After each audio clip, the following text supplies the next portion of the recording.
This is Srishti Mishra welcoming you all in your educational platform Perfect Learning Club. Friends, हमने पिछले lecture में क्या पढ़ा था? गॉस लॉ पढ़ा था, उसकी प्रूविंग पढ़ी थी ना। आज हमने आपको बताया था थोड़ा सा उसकी जो एप्लीकेशन है उसका हमने थोड़ा सा आपको ओवरव्यू दिया था। आज हम उसको कंटिन्यू करेंगे आगे, ठीक है। और ये एप्लीकेशन खत्म करके कुछ क्वेश्चन सॉल्व करके ये चैप्टर आज हमारा खत्म हो जाएगा, ठीक है। फिर नेक्स्ट लेक्चर में हम सेकेंड चैप्टर शुरू करेंगे अपना, ठीक। तो आज का हमारा टॉपिक है एप्लीकेशन ऑफ गॉस लॉ, ठीक है ना। तो उसमें हमारा 6 एप्लीकेशन होते हैं। उसमें पहला हमारा है Gauss law in case of hollow sphere. मतलब हॉलो स्फीयर ऐसा स्फीयर जो अंदर से हॉलो हो, हॉलो मतलब अंदर से खोखला हो। तो इसमें क्या होता है कि जो चार्जेस होते हैं उनका डिस्ट्रीब्यूशन हॉलो स्फीयर के सरफेस पे होता है, ठीक है। हम कोई हॉलो स्फीयर ले लेते हैं, उसकी सरफेस पे उसका डिस्ट्रीब्यूशन कर देते हैं चार्जेस का। उसकी हमने रेडियस ले ली कैपिटल आर, और फिर हम जो मान लीजिए कोई सरफेस लिया, उससे स्मॉल आर डिस्टेंस पे हमने एक गॉसियन सरफेस ड्रॉ कर ली, ठीक है ना, जहाँ पे हमको इलेक्ट्रिक फील्ड फाइंड आउट करनी है। तो let us consider the case of hollow sphere, ठीक है ना। हम पूरा आपको नोट्स बनवा दे रहे हैं, जैसे जैसे आपको कॉपी में लिखना है, इसीलिए हमने इसको ऐसे लिख दिया है। तो हम एक कंसीडर करते हैं एक हॉलो स्फीयर को, ठीक है, in which charge is distributed at the surface, जहाँ पे चार्ज का डिस्ट्रीब्यूशन कहाँ है, उसके सरफेस पे है, of hollow sphere of radius, जिसकी रेडियस कितनी है, हमारी कैपिटल आर है। Now let a point P, हमने कोई पॉइंट पी ले लिया at the distance of small r, O distance से, उसकी ओरिजिन से स्मॉल आर के डिस्टेंस पे हमने पी पॉइंट ले लिया। ओरिजिन मतलब ओरिजिन से where we have to calculate electric field, जहाँ पे हमको यहीं पे इलेक्ट्रिक फील्ड कैलकुलेट करनी है, ठीक है। तो अब हम इसकी प्रूफ देखते हैं।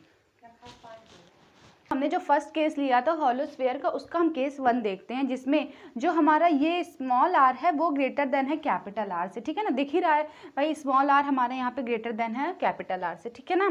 तो व्हेन अ पॉइंट, केस 1 हमारा क्या है, when a point P lies outside the surface of sphere, ये हमारी स्फीयर है, इसके सेंटर जो हमने रेडियस इसका लिया कैपिटल आर लिया, और जो सरफेस चार्ज डिस्ट्रीब्यूशन है, ये पहली बात तो हॉलो स्फीयर है, इसका सरफेस पे चार्ज का डिस्ट्रीब्यूशन है, और इसमें हमने जो पी पॉइंट लिया है जहाँ पे हमें इलेक्ट्रिक फील्ड कैलकुलेट करनी है, वो आर डिस्टेंस पे है, that is from r distance from the origin, ठीक है, that is r distance from the origin.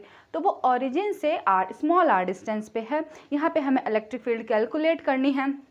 तो in this case point P lies outside the surface of hollow sphere, इस case में पॉइंट पी हॉलो स्फीयर के outside क्या कर रहा है, एग्जिट कर रहा है, हाँ, at the distance of small r distance पे let us draw imaginary Gaussian surface. अब हम उसी पॉइंट पी पे एक इमेजिनरी गॉसियन सरफेस हमने ड्रॉ कर ली है, ठीक है, where we have to calculate electric field, जहाँ पे हमें इलेक्ट्रिक फील्ड कैलकुलेट करनी है।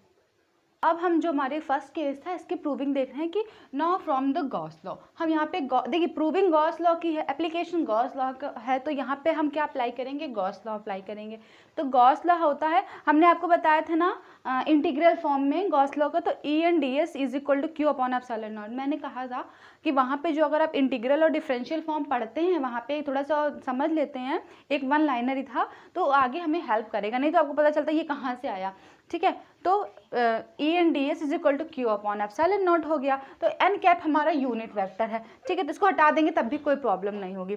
तो sir E dot D S is equal to Q upon epsilon naught हो जाएगा यहाँ पे, ठीक है ना। ये हो जाएगा integral of E dot D S is equal to Q upon epsilon naught. तो ई हमारा कांस्टेंट है, हमने इसको बाहर निकाल लिया, और ये इंटीग्रल ऑफ डी एस हो जाएगा। तो इंटीग्रल और डिफरेंशिएशन कट के एस बचा, हाँ, और स्फीयर में उसके सरफेस एरिया क्या होता है, 4 पाई आर स्क्वायर होता है।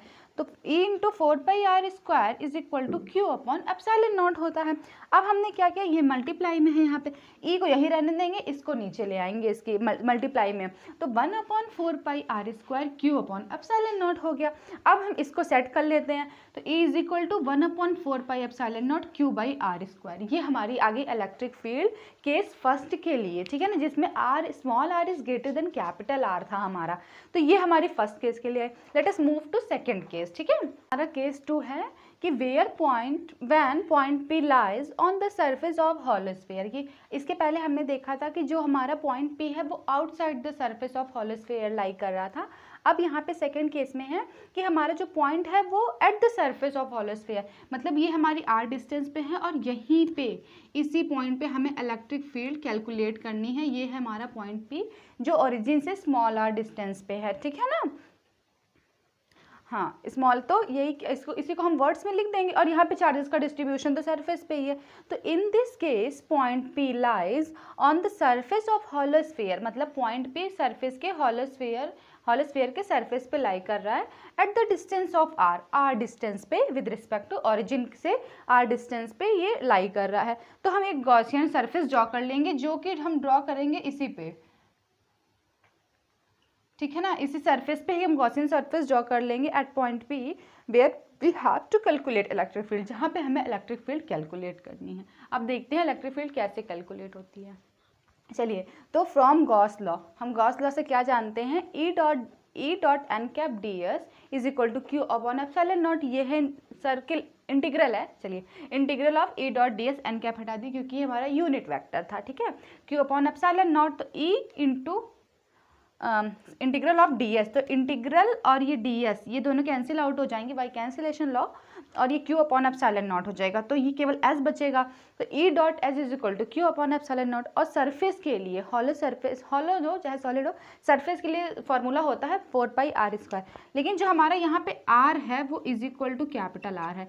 तो हमने स्मॉल r के लिए इसके पहले निकाल लिया था, अब हम कैपिटल R के लिए निकालेंगे। तो e इंटू 4π कैपिटल R का square is equal to Q upon epsilon naught.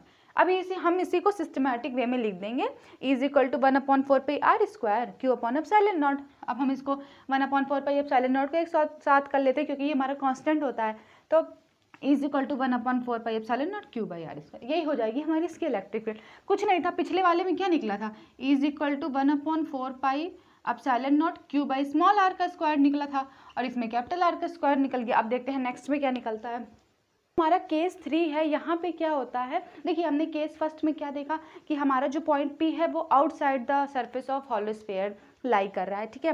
और सेकंड केस में हमने देखा जो हमारा पॉइंट P है जहाँ पे हमें इलेक्ट्रिक फील्ड कैलकुलेट करनी है वो हमारा एट द सरफेस ऑफ, मतलब उसके हॉलो स्फीयर के सरफेस पे लाई कर रहा है। और हमारा थर्ड पॉइंट क्या कह रहा है कि हमें जहाँ इलेक्ट्रिक फील्ड कैलकुलेट करनी है वो inside the surface of hollow sphere lie कर रहा है, ठीक है। तो देखते हैं केस 3 क्या है हमारा third case, when a point P lies inside the surface of hollow sphere, that is small r है जो हमारा वो कैपिटल R से स्मॉल है, ठीक है ना। Small r is less than capital R है। तो in this case point P lies inside the surface of hollow sphere eight the distance of r distance पे ओरिजिन के रिस्पेक्ट में हमने ड्रॉ कर लिया जहाँ पे हमें इलेक्ट्रिक फील्ड कैलकुलेट करनी है। अब हम यहाँ पे इमेजिनरी गॉसियन सरफेस ड्रॉ करेंगे। We will draw imaginary surface where we have to calculate electric field, ठीक है ना। हाँ, in this case the charges are distributed, जो यहाँ पे जो चार्जेस डिस्ट्रीब्यूटेड हो रहे हैं ना बाहर डिस्ट्रीब्यूशन हो रहा है ना इसके सरफेस पे डिस्ट्रीब्यूशन हो रहा है। यहाँ पे जो चार्जेस का डिस्ट्रीब्यूशन हो रहा है वो फ्री है, फ्री मतलब अनबाउंडेड है, इसीलिए यहाँ पे वहाँ पे चार्जेस बंधे हुए रहते हैं, कभी उसके सरफेस के बाहर कभी सरफेस पे, लेकिन यहाँ पे जो चार्जेस हैं वो फ्री होते हैं, इसीलिए यहाँ पे electric field inside the hollow sphere is always 0, ठीक है ना। तो hence electric field is equal to 0 हो जाएगी केस थर्ड में, ठीक है।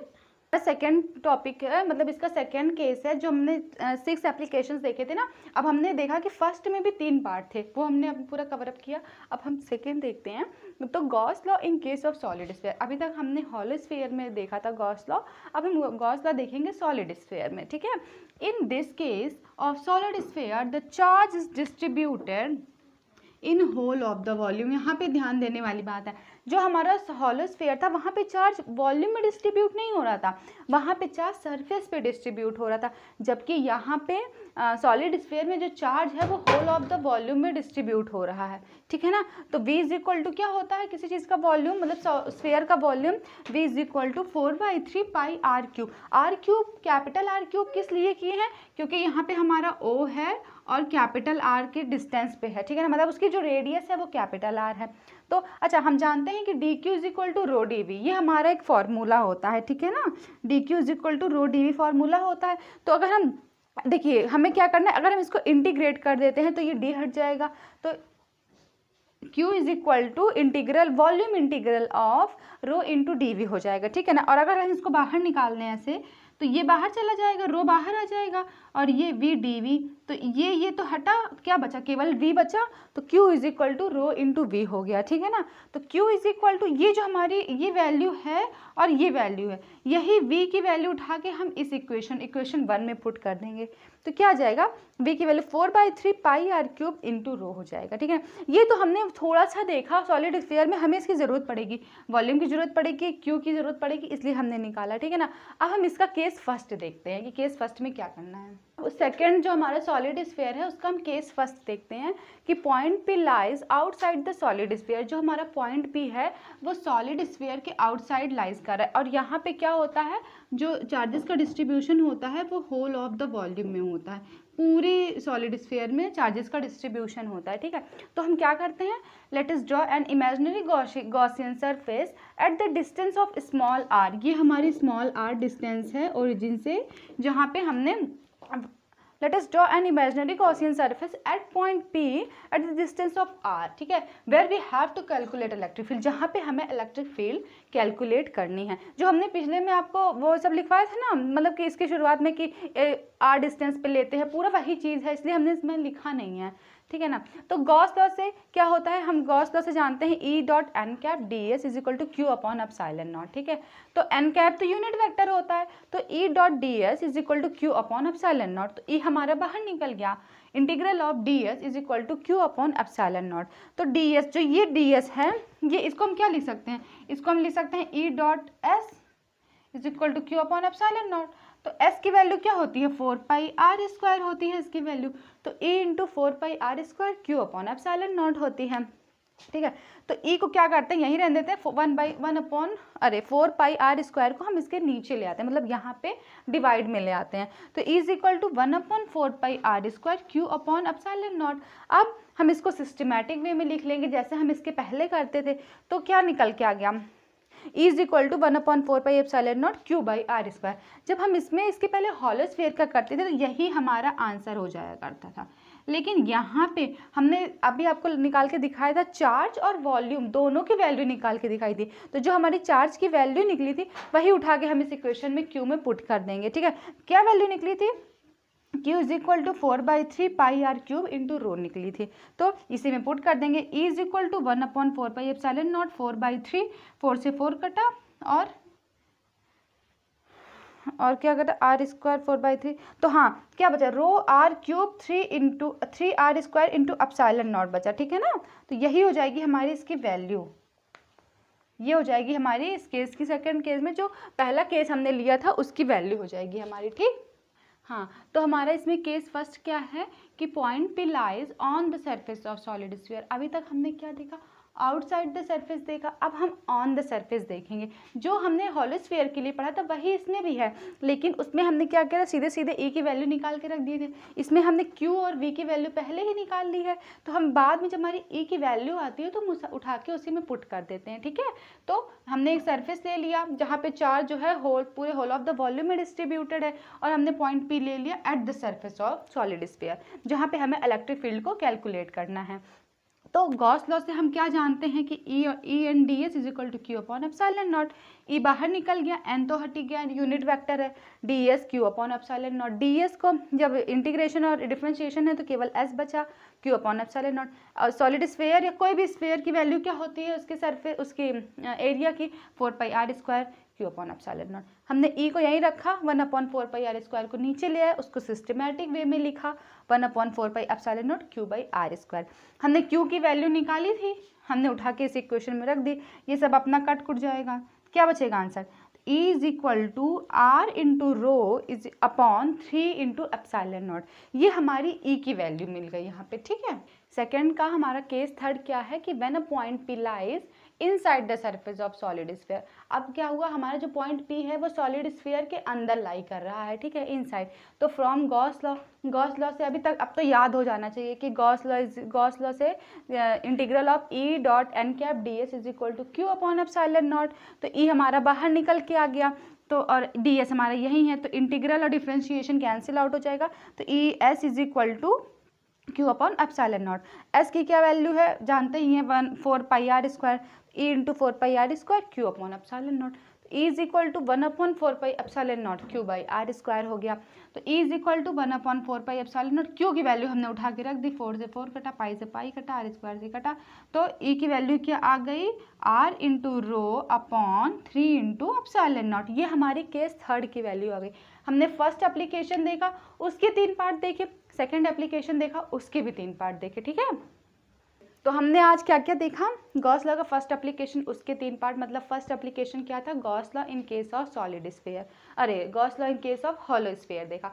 उसमें 3 केस देखा कि जब पॉइंट पी लाइज कर रहा है outside the surface of solid sphere है। उसके बाद सेकंड केस देखा when point P lies inside the surface of solid sphere, और थर्ड केस है when point P lies at the surface of solid sphere, मतलब जब पॉइंट पी हमारा solid sphere के बाहर रह रहा है, दूसरा पॉइंट सॉलिड स्फीयर के अंदर जब है, तीसरा पॉइंट जब सॉलिड स्फीयर की सतह पर उसकी सरफेस पे है। फिर हमने दूसरा केस क्या देखा, अभी वो हॉलो स्फीयर का देखा, ऐसे ही हम देखेंगे सॉलिड स्फीयर का केस, ठीक है। उसमें क्या रहा, सॉलिड स्फीयर में पहले हमने point P outside the surface देखा, उसके बाद इनसाइड द सरफेस देखा, उसके बाद एट द सरफेस देखा, तीनों हमने निकाल लिया। फर्स्ट केस किया हमने, सेकंड केस किया, मतलब फर्स्ट केस किया उसके 3 पार्ट किए, सेकंड केस का 3 पार्ट किए, मतलब ऑल टोटल हमने 6 किए, 6 एप्लीकेशंस हमने 2 के 3 पार्ट की, मतलब 6 एप्लीकेशंस की, ठीक है ना। आज हम बस इतना ही पढ़ाएंगे, कल इसके आगे हम 3, 4 और जितने एप्लीकेशंस 6 एप्लीकेशन हैं उसके 3, 4, 5, 6 कल पढ़ाएंगे, ठीक है। Thank you.